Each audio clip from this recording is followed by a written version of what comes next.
ईमानदार सुनार honesty story in Hindi. Rajpur Nagar में एक सोने का व्यापारी था, उसका नाम था हरि सिंह। वह सोने के गहने बनाकर बेचता था। वह सोने में मिलावट नहीं करता था। उस बाजार में और भी सुनारों की दुकानें थीं, लेकिन सबसे ज्यादा भीड़ हरि सिंह की दुकान पर ही रहती थी। बाकी दुकानदार हरि सिंह से बहुत परेशान रहते थे, क्योंकि वे मिलावट करके ज्यादा मुनाफा कमाना चाहते थे। एक दिन हरि सिंह रात के समय अपनी दुकान बंद करके घर जा रहा था। तब वहां के कुछ सुनारों ने उसे बुलाया और कहा, भाई तुम तो हम सबका धंधा बंद करवा दोगे। तुम भी हमारी तरह सोने मिलावट करके मोटा पैसा बना सकते हो। इतनी ईमानदारी से तुम्हें मिलता ही क्या होगा। उनकी बात सुनकर हरि सिंह के मन में लालच आने लगा। वो यही सब सोचता हुआ घर पहुंचा।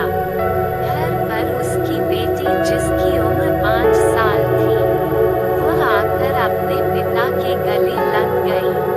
हरि सिंह ने उससे बहुत प्यार किया, तभी उसकी पत्नी विभा उसके लिए खाना ले आई। आज विभा हरि सिंह को देख रही थी। उसका मन खाने में नहीं है। हर दिन हरि सिंह विभा के बनाए खाने की तारीफ करता था, लेकिन आज उसे खाना कैसा लगा ये भी उसने नहीं बताया। विभा उसके पास बैठ गई और बोली, आज खाना अच्छा नहीं बना क्या? हरि सिंह जैसे किसी नींद से जगा, उसने कहा, नहीं नहीं, खाना तो बहुत अच्छा है। शायद मेरा ध्यान ही कहीं और था। विभा, मैं तुमसे कुछ बात करना चाहता हूँ। तुम मेरी हालत जानती हो, हम लोग केवल अपने खर्चे ही चला पाते हैं। ऐसे में मेरे साथ के दुकान वाले पहले से बहुत अमीर हैं, क्योंकि वे सोने में मिलावट करते हैं, जिसका पता ग्राहक को कभी नहीं लगता। इस तरह वे उस गहने की 4 गुना कीमत वसूल कर लेते हैं। विभा बोली, आप साफ साफ बताइए बात क्या है। ये सुनकर हरि सिंह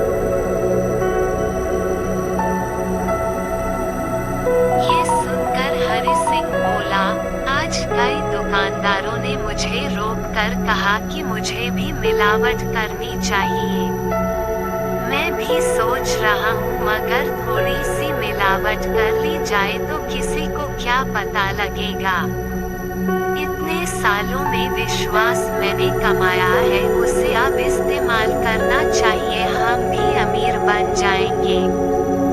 विभा, हमारी बच्ची का भी तो भविष्य है, उसके लिए भी हमें पैसे जोड़ने हैं। विभा ये सुनकर बहुत आश्चर्यचकित हो गई। उसने कहा, मुझे समझ नहीं आता, आज तक आप बिल्कुल ईमानदारी से चलते थे। आप पर लोग भरोसा करते हैं। आज आपको क्या हो गया? आज मन में ये बेईमानी का ख्याल कैसे आ गया? हरि सिंह ने झुझलाते हुए कहा, अरे तुम तो कुछ समझ ही नहीं रही हो। हमें अपनी बच्ची के भविष्य के लिए ये काम कर लेना चाहिए। कुछ साल ऐसा करके हमारे पास पैसा आ जाए, फिर हम ये सब नहीं करेंगे। ये सुनकर विभा को बहुत गुस्सा आया। उसने कहा, क्या आप अपनी बच्ची को चोरी के पैसों से पाल पोस कर बड़ा करेंगे? ये तो सही नहीं है। लेकिन हरि सिंह अपनी जिद पर अड़ा था। वो अब किसी भी कीमत पर अमीर बनना चाहता था। उसने विभा से आगे बात करना ठीक नहीं समझा और चुपचाप खाना खाकर सोने चला गया। विभा उसके इस तरह के इरादे से बहुत सदमे में थी। उसे लग रहा था कि कहीं इन पैसों से उनके घर का सुख चैन न चला जाए। अगले दिन हरि सिंह दुकान पर गया और अपने कारीगर से सोने के जेवर में मिलावट करने के लिए कहा। कारीगर ने थोड़े से तांबे की मिलावट करके जेवर बना दिए। अगले दिन ग्राहक जब अपने जेवर लेने आए तो बोले, भाई हरि सिंह जी, मेरे बेटे की शादी है, इसलिए मैंने ये जेवर बनाए हैं।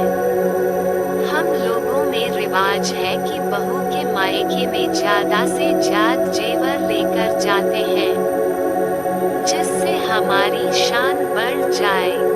हरि सिंह ने जेवर दे दिए और पैसे लेकर रख लिए। शाम को उसके कारीगर ने बचा हुआ सोना हरि सिंह को दे दिया। हरि सिंह सोना लेकर घर आ गया। उसे अब ये लग रहा था कि अगर इतना ही सोना रोज बच जाए तो वह बहुत अमीर बन जाएगा। कुछ दिन बाद इस बने जेवर से ही गहने बनाकर बेच दूंगा। उस रात हरि सिंह अपने भविष्य के बारे में सोचकर खुश हो रहा था। इधर विभा को जब ये पता लगा तो वह बहुत परेशान हो गई। उसने हरि सिंह को फिर से समझाने की कोशिश की, लेकिन उसने अपनी पत्नी को मूर्ख बताया और वह सो गया। रात को उसने सपना देखा कि उसकी बेटी बड़ी हो गई और उसका विवाह का दिन आ गया। जिस दिन उसका विवाह था, उसी दिन हरि सिंह की चोरी का पता लड़के वालों को लग जाता है और वे बारात वापस ले जाते हैं। हरि सिंह की आंख खुली, वह पसीने में नहा गया था। उसने विभा को सपने के बारे में बताया। विभा ने कहा, आपकी ईमानदारी ही हमारे लिए सबसे बड़ी दौलत है। ये काम छोड़ दीजिए। हरि सिंह बोला, हाँ, अब मैं आगे से कभी ये काम नहीं करूँगा, लेकिन अब इस सोने का क्या करूँ? सेठ जी को वापस करना ही सही रहेगा। लेकिन वो मेरी बात पर विश्वास नहीं करेंगे। विभा ने कहा, तुम कल उनके घर चले जाओ और ये वापस करके माफी मांग लेना, या कोई बहाना लगा देना। अगले दिन हरि सिंह दुकान पर गया। उसका दुकान पर मन नहीं लग रहा था। वह सारा दिन सोचता, लेकिन उसे तो सेठ जी का पता मालूम ही नहीं था। रात के समय वह दुकान बंद करके घर जा रहा था। तभी उसका ध्यान एक शादी समारोह में गया। वहाँ काफी भीड़ थी। वह भी वहाँ देखने पहुँच गया। लड़की के पिता गुस्से में अपने समधी से लड़ रहे थे। आप ये नकली गहने लेकर हमारी लड़की को अपने घर की बहू बनाने आए थे, आपको शर्म आनी चाहिए। जब हरि सिंह ने देखा तो ये तो वही सेठ जी थे और वहीं पास में सारे जेवर रखे थे। सेठ जी ने कहा, आप एक काम कीजिए, अपने जान पहचान के किसी सुनार को बुलाइए, उससे गहनों की जांच करवाइए। सुनार को बुलाया गया। उसने गहनों की जांच की और कहा, इनमें कुछ मिलावट है। ये सुनकर सेठ जी को बहुत गुस्सा आया। वे बोले, माफ कीजिए समधी जी, ये धोखा मुझे उस हरि सिंह सुनार ने दिया है। मैं कल ही उसकी दुकान बंद करवा दूंगा, उसे जेल करवा दूंगा। तभी हरि सिंह आगे आया और बोला, सेठ जी, आपके गहनों में गलती से मिलावट हो गई। गहने बन नहीं पा रहे थे। उनकी मजबूती के लिए हमें मिलावट करनी पड़ी। मैं सोना साथ में लेकर आपको ढूंढ रहा हूँ। पापा का कोई पता नहीं था। तभी अचानक मैं यहाँ शादी में आ गया। माफ कर दीजिए, ये रहा आपका सोना। ये कहकर हरि सिंह ने सोना सेठ जी को दे दिया। सुनार ने सोना तोला तो बराबर मिलावट के जितना था। सेठ जी ने कहा, अगर तुम समय पर नहीं आते तो समाज में मेरी बहुत बेइज्जती हो जाती।